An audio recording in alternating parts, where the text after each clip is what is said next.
آئیے کتاب رحمت سورہ الکہف اٹھائیں۔ اللہ تعالیٰ نے ایک واقعہ بیان کیا ہے حضرت موسیٰ اور حضرت خضر علیہ السلام کا، کہ حضرت موسیٰ علیہ السلام عزم مصمم کر کے جب چلے تو اللہ فرماتا ہے کہ ہم نے حضرت موسیٰ علیہ السلام کو جس بندے کی نشانی بتائی تھی وہ بندہ ان کو وہاں مل گیا۔ سفید چادر اوڑے حضرت خضر علیہ السلام وہاں لیٹے ہوئے تھے، تو یہ جا کے ان کے پاس کھڑے ہو گئے کہ حضرت میں آپ کی خدمت میں اس لیے آیا ہوں کہ اللہ نے آپ کو جو خصوصی علم عطا کیے ہیں میں ان کو سیکھنے کی غرض سے آپ کی چوکھٹ پہ آیا ہوں۔ کہا تم میرے ساتھ صبر نہیں کر پاؤ گے، معاملے مشکل ہیں، سفر دشوار ہے، منزل کٹھن ہے، اور میرے معاملات ایسے ہیں کہ تم اعتراض کرو گے اس کے بغیر تم رہ نہیں سکتے۔ حضرت موسیٰ علیہ السلام نے کہا اگر اللہ نے چاہا تو آپ دیکھیں گے میں صبر کروں گا اور آپ کے کسی حکم کی کسی کام کی میں نافرمانی نہیں کروں گا، کسی کام کا انکار نہیں کروں گا۔ کہا کہ اچھا شرط یہ ہے کہ جو میں کروں اس پر تم اعتراض نہیں کرو گے، سوال نہیں کرو گے، یہاں تک کہ میں خود ہی نہ بتاؤں۔ تو کہا کہ یہ شرط ٹھہری، میں کوئی بات نہیں کروں گا۔ فانطلقا، دونوں چل پڑے، دریا کے پار جانا تھا۔ جو کشتی کا مالک تھا، کشتی بان تھا، وہ حضرت خضر علیہ السلام کو جانتا تھا تو اس نے کرایہ بھی نہیں لیا، لیکن جب کشتی پر سوار ہوئے تو عصا مار کے حضرت خضر علیہ السلام نے کشتی کا ایک پھٹا توڑ دیا۔ تو بے ساختہ حضرت موسیٰ علیہ السلام نے کہا آپ نے پھٹا توڑ دیا، یہ سارے ڈوب جائیں؟ کہا میں نے کہا تھا نا تم میرے کاموں پہ صبر نہیں کر پاؤ گے۔ تو حضرت موسیٰ کو یاد آیا، کہا میں بھول گیا تھا، اس پر مواخذہ نہ کیجیے۔ پھر دونوں چل پڑے، بچے کھیل رہے تھے، ایک خوبصورت لڑکا وہ بھی بچوں میں کھیل رہا تھا۔ حضرت خضر آگے بڑھے اور اس کی گردن مروڑ دی، اس کو قتل کر دیا۔ صاحب شریعت تھے حضرت موسیٰ علیہ السلام، نہ رہ سکے، پھر بول پڑے ایک جان کو بغیر کسی جان کے بدلے میں قتل کر دیا، اس نے گوایا کیا تھا ہمارا؟ آپ نے بہت ہی جو ہے وہ غلط کام کیا، یہ کام اچھا نہیں کیا آپ نے۔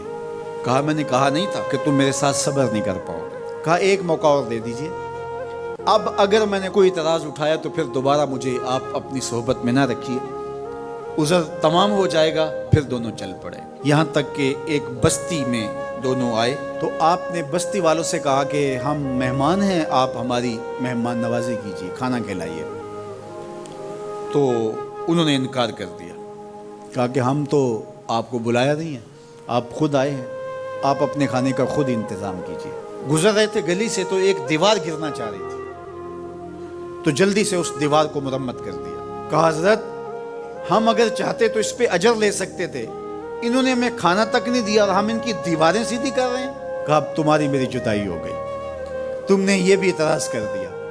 تو انہیں یاد آیا کہ وہ یہ بھی اعتراض ہو گیا، اب میں تمہیں بتاتا ہوں کہ یہ 3 کام میں نے کیوں کیے۔ اللہ اکبر۔ اب سنیے، قرآن ہمیں بتاتا ہے کہ ظاہری علم بھی ہوتا ہے لیکن کوئی باطنی علم بھی ہوتا ہے۔ کہا وہ پہلی بات کشتی والی سنو، یہ 2 مسکین بچوں کی کشتی تھی، ان کے گھر کا چولہا اس کی کمائی سے جلتا تھا۔ دریا کنارے کنارے ایک ظالم بادشاہ رہا تھا جو لوگوں کی کشتیاں چھین رہا تھا، ہم نے تھوڑا سا عیب لگا دیا، وہ ٹوٹی کشتی چھوڑ کے چلا گیا۔ اب وہ تھوڑے سے پیسے لگا کے کشتی مرمت کرا لیں گے، گھر کا چولہا جلتا رہے گا، بتاؤ اچھا کیا یا برا کیا؟ کہا رہی بات اس بچے کی جس کو ہم نے قتل کیا، اس کے ماں باپ مومن تھے، نیک تھے، صالح تھے، بچے نے بڑا ہو کے بہت برا ہونا تھا، ہم نے اس کو قتل کر دیا، اللہ اس کے بدلے ان کو بہتر اولاد دے گا۔ علماء تفسیر نے لکھا ہے اس بچے کے بدلے میں اللہ نے ان والدین کو ایک بیٹی عطا کی جس کی نسل سے 70 نبی پیدا ہوئے۔ دیوار کی کہانی بھی سن لیجئے، یہ شہر کے 2 یتیم بچوں کی دیوار تھی اور اس کے نیچے ان کا خزانہ تھا اور ان کا باپ بڑا نیک تھا۔ خزانہ دیوار کے نیچے ہے، دیوار گرنا چاہ رہی ہے، کسی معمولی دھکے سے گر جاتی۔ 2 ہی صورتیں تھیں، یا وہ بچے خود اپنا خزانہ اٹھا لیتے یا لوگ اٹھا کے لے جاتے۔ لوگ اٹھا کے لے جاتے پھر بھی ہاتھ میں کچھ نہ آیا، اور اگر وہ خود اٹھا لیتے تو بچے ہیں، بچپنے کی وجہ سے وہ اس کو اڑا دیتے۔ تو ہم نے اس کے اوپر دیوار کھڑی کر دی، جب تک وہ اس قابل نہیں ہو جاتے کہ یہ خزانہ نکال کے اس کو صحیح مصرف پہ لگا سکیں، اتنی دیر تک دیوار گرے گی نہیں۔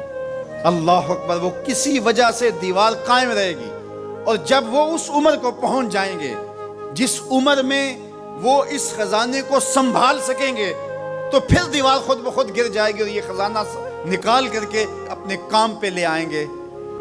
میں جب پہلی مرتبہ اس کو جو ہے وہ غور کے ساتھ تلاوت کیا تو مجھے یہ لگا کہ اس کا انطباق پاکستان کے حالات پہ بھی ہو سکتا ہے، اس لیے کہ یہ بھی یتیموں کا سرمایہ ہے۔ کتنے یتیم روتے بلکتے رہ گئے اور ان کے سر سے جو ہے وہ سائے اٹھ گئے اس وطن کے لیے، لیکن میرے مالک نے اس ملک کے خزانوں پر گہرے پہاڑ اور بڑی بڑی دیواریں کھڑی کر دی ہیں۔ جب تک یہ قوم بلوغت تک نہیں پہنچے گی اتنی دیر تک وہ خزانے ظاہر نہیں ہوں گے، اور جب یہ قوم اپنی بلوغت تک پہنچے گی، شعوری بلوغت، فکری بلوغت، علمی بلوغت، اور رب سے جو وعدہ کیا تھا پاکستان کا مطلب کیا، لا الہ الا اللہ، جب اس بلوغت تک یہ پہنچ جائے گی، اس وعدے کی تکمیل ہوگی، پھر رب دیوار ہٹا دے گا اور پاکستان کو اللہ اتنے خزانے دے گا اور پاکستان ایسا مالا مال ہوگا دنیا دیکھنے آئے گی انشاءاللہ۔